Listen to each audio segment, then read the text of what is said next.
Hey pals, welcome back. I'm just Sandy, and today we'll be talking about the 10 books I read in February of 2025. All right, here's how this shindig's gonna go. I'm gonna talk about some reading statistics. I use Storygraph to get all of my statistics for every month, and then I'll talk about some of the books that I DNFed in that little section. Then we'll move on to all my ratings and reviews. So if you don't want to hear about my statistics, feel free to fast forward onto that part of the video. And then lastly, I'm just going to talk about my TBR for March 2025. Let's get into it. All right, like I said, in the month of February, I read a total of 10 books. This was 3,520 pages in total. It took me about 6 days to finish each book, and that makes a little sense to me because I did like double up on books. I was reading 2 books for pretty much the entire month, and I also carried some books that I had started in January into February, so that contributed to me just like taking longer to read these books. On top of that, I was on vacation for the second half of the month, and it was more of like a out and about on adventures type of vacation as opposed to like a reading relaxing, so I didn't get much read on vacay, and that is okay. It is just what I needed.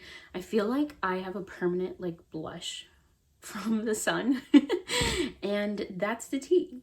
So I thought it was pretty interesting because last month I read a lot of horrors and thrillers. This month I was more reading romances and contemporary fiction books. I normally don't like grab for a contemporary, but I guess this month that is what I was going for.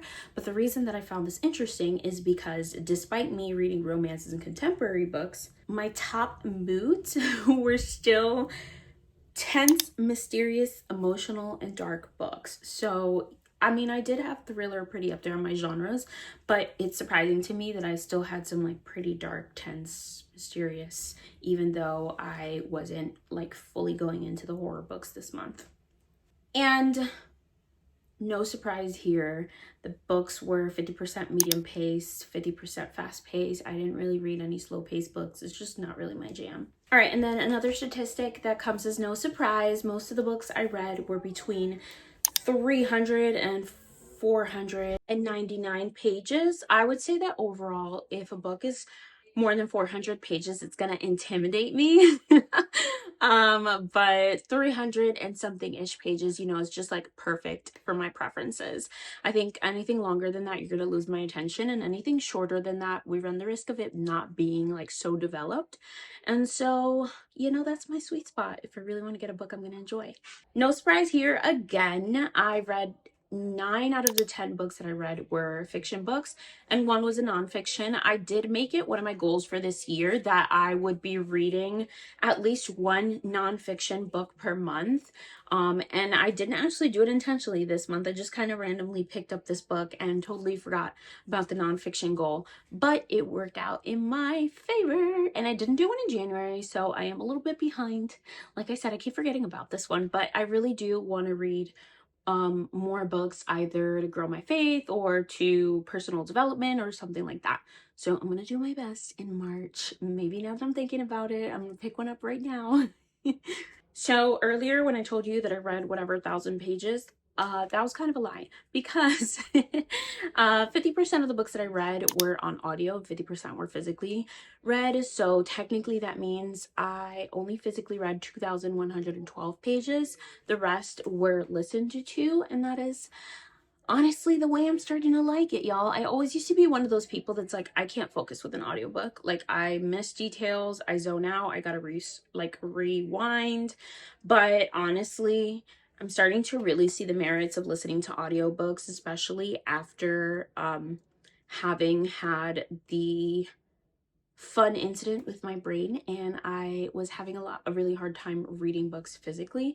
And so now that I have my vision back, I am like ramping up the number of books that I'm reading physically. However, I love that I can do chores, wash the dishes, like drive, whatever, while I'm listening to an audiobook. And I do think that it has really been helping with my attention span.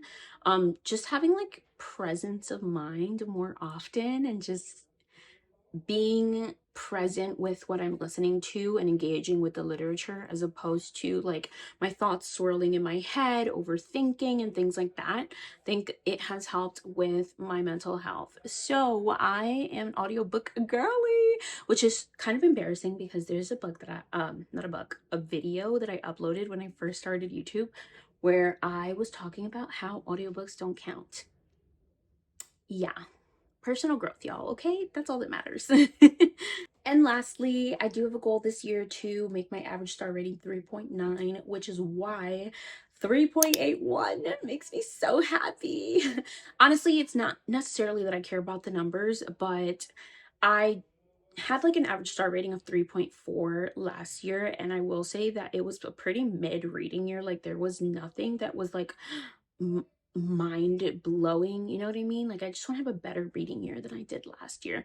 I also don't think that that was just me. A lot of people were saying that last year was kind of a mid year for reading, but we're gonna make 2025 a great one. So 3.81, y'all. Let's get into it.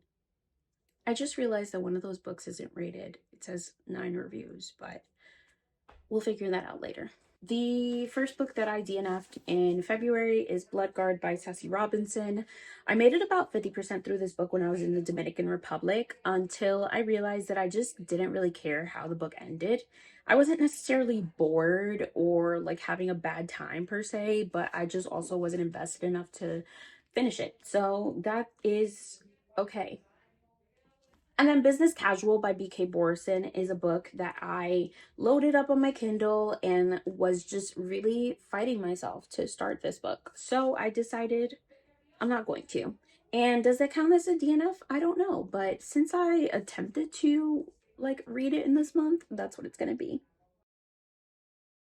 All right, let's get into these shenanigans. The first book I read was Onyx Storm by Rebecca Yarros. This is a book that I had been highly anticipating, Rebecca, for over a year. Anyways, this is the third book in the Empyrean series. I'm not going to talk too much about this book because I have an entire reading vlog dedicated to this book. So if you're interested in more of my thoughts, go check them out there. But I did give this book 4 stars. I felt like this was probably the best writing of all 3 of the books. I was confused since some characters were introduced like without like preamble, and that really threw me off. And besides that though, I did feel like the writing style just has immensely improved from when I read Fourth Wing, because the plot of all of these books are really interesting to me and they're why I keep reading them. But in the first book, I was like, this is really cringe and like just not like well developed writing. I don't mean that in a bad way. They're still like really interesting books and I'm still going to read the entire 5-book series, but that is just how I felt. Next, I read Tell Me What You Did by Carter Wilson. In this book, Poe is a podcaster who invites criminals to come on to her podcast and anonymously confess to their crimes. And one evening, she's doing her podcast, and a dude comes on and he confesses to unaliving Poe's mother. Except that Poe unalived the person who unalived her mother. So, how can this be possible, and what do they know? Dun dun dun. Anyways, I thought that this book was pretty interesting. It was a really fast read with lots of short chapters. My ideal book. Like formatting, you know, but I will say that there were a couple of things that annoyed me. They were all minor details that I feel like the author put in there purposely to help the plot line or like other details that were going to happen. But the fact that it was that obvious like just annoyed me. And then I felt like the ending was just a bit unsatisfying to me, just the way that things ended up playing out or the way that we got the information that we did. So for that reason, this couldn't really be a 5 stars. I gave it 4 stars. It was still a pretty good book. Another 4-star read. Are we picking up that this was like a good month? Under Lock and Key by Lana Ferguson. This is about a character named Kiana. Literally the title's helping me remember, but Kiana essentially comes back to Scotland after her father passes away to reconnect with her estranged family there, and she is discovering some secrets about her family. Then she meets Lachlan. Lachlan Key, get it? Anyways, I thought that was funny. Essentially, Lachlan has some secrets of his own, something that he needs to resolve, and Kiana may just be the key. Guess what I did there? She just may be the key to solving all his problems. And then they obviously fall in love because it's a romance book. I love this. I love that there's like Loch Ness monster lore and other fantastical creatures involved in this book. There were a couple of little like twisties, I guess. I don't know what to call them, like things that I wasn't expecting that are revealed in the book, which kept me wanting to continue reading and wanting to know what the heck is going on here. And thus, I gave this 4 stars. I am looking forward to, I was previously avoiding reading Lana Ferguson books because I felt like her first book, Fake Mates, I read the word mate and I want to like cringe. It's just how I feel. Fated mates is like not a trope that I usually enjoy. But I'm thinking about giving it a try after this one because I really enjoyed this. Okay, next I read Bloom by Delilah Dawson. This is about a woman who meets another woman in a market and they develop a relationship, and then she discovers that things are a mess. I feel like I can't really say more than that without ruining the book, but this is one of those books that I was really surprised that I ended up giving it 4 stars. It took me getting through the book and like kind of sitting and thinking about it to be like, yeah, actually I did really enjoy that. There were a lot of like kind of mundane things that go on, or like it takes a large, maybe not mundane things that go on, it takes a large portion of the book for you to start to kind of see that things are like off.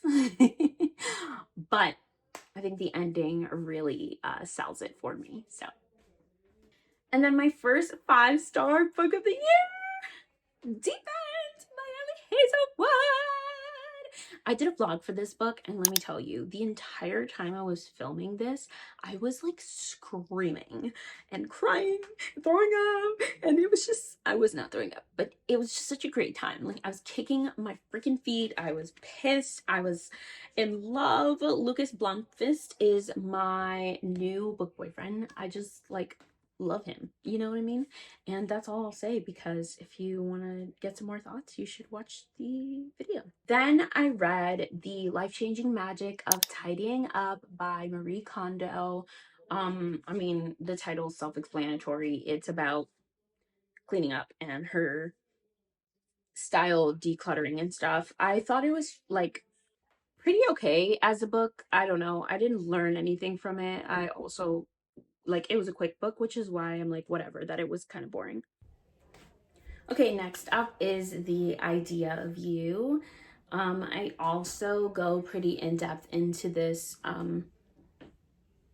book in a video coming soon after this one, so I won't go into too many details, but essentially Selene, the main character, is about to turn 40, and she reluctantly goes to a concert with her daughter and meets the star of August Moon, a pop band that her daughter really enjoys, and they ensue into a romantic relationship, even though this dude is 19 years old.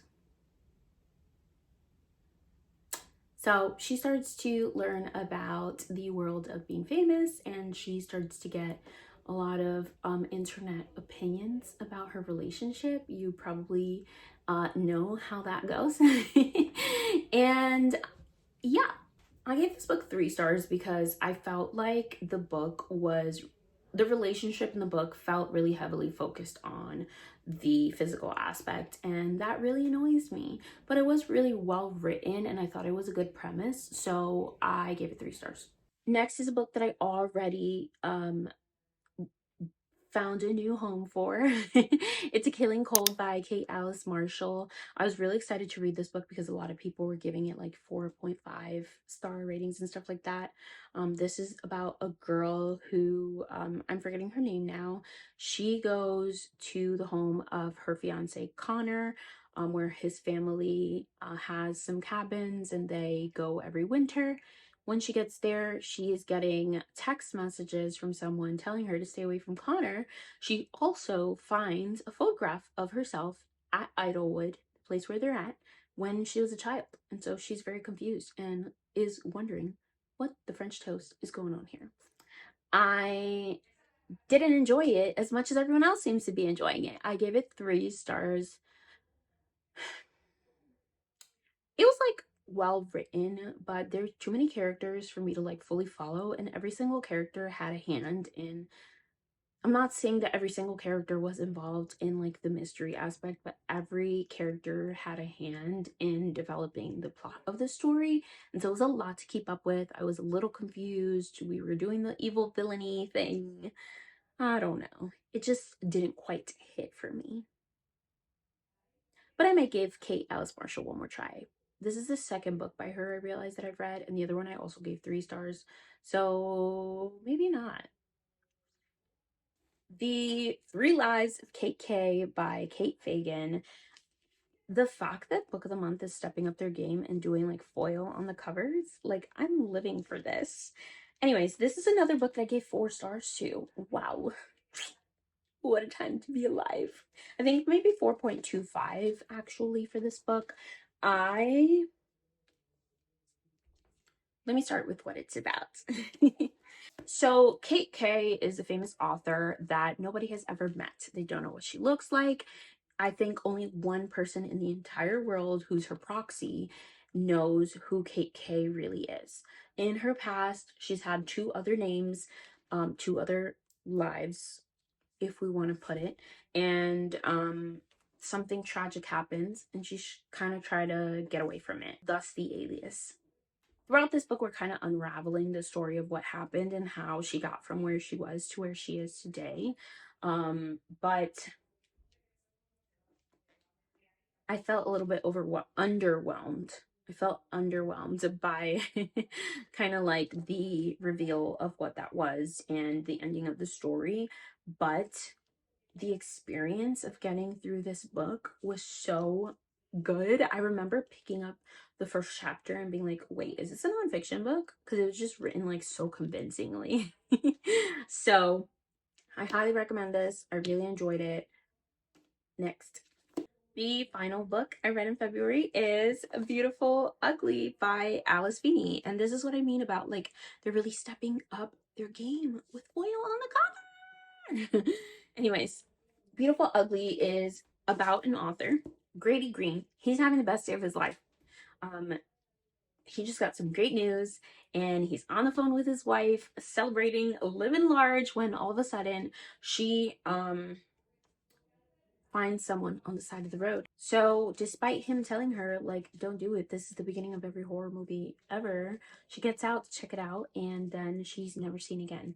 So Grady goes to this remote island a year later to kind of just like get back into writing and get over his wife's disappearance, and he's on this island and everything is not what it seems because he sees a woman that looks exactly like his missing wife. Oh, love that for me. I think Alice Feeney is a phenomenal writer. She does such a good job of setting the atmosphere, setting the mood. Like, it's spooky scary. She does the very stereotypical, like, get out the car and things go amiss situation really, really well. I also listened to the audiobook of this book, and like the way that they just have like the waves in the background and like the ominous music, and the narrator was really good. It was just a great experience. I would say in terms of like audiobook experience, I would give this 5 stars. The book itself, it was great. I just didn't have like the 5-star feelings, you know? So I gave it 4.5 stars, which is still a really great rating. And that's a wrap for all of the books that I read in February. In March, I thought about doing a March TBR video, but I decided not to because essentially March is going to be for finishing my physical TBR. So I made up a plan to hold myself accountable. The first thing I did was I took all the books on my physical TBR and I put them into a spreadsheet. That's not true. I've always had this spreadsheet, but anyways, I made sure the spreadsheet was accurate. And I Zelled my friend $100 and I told her if I don't read every book on this list by the end of March, then you can keep it. If I do read them all, then you can send it back to me on April 1st or whenever I finish all the books. And so I'm really excited that March is going to be the month that I finish my physical TBR. I just know it. I feel it in my soul. Just a quick rundown of those books. So I thought I was going to do blindly reading my TBR in December, which I've wrapped books for twice and have never actually done. But I do have 5 wrapped books left. So maybe I'll read them blindly. If I can recall correctly, I know that in here are Hamajang Luck, the second book in the Lucy Score series, the Things We Hide from the Light, I think. The Carissa Broadbent book, The Something of Serpent and Wings. I don't know.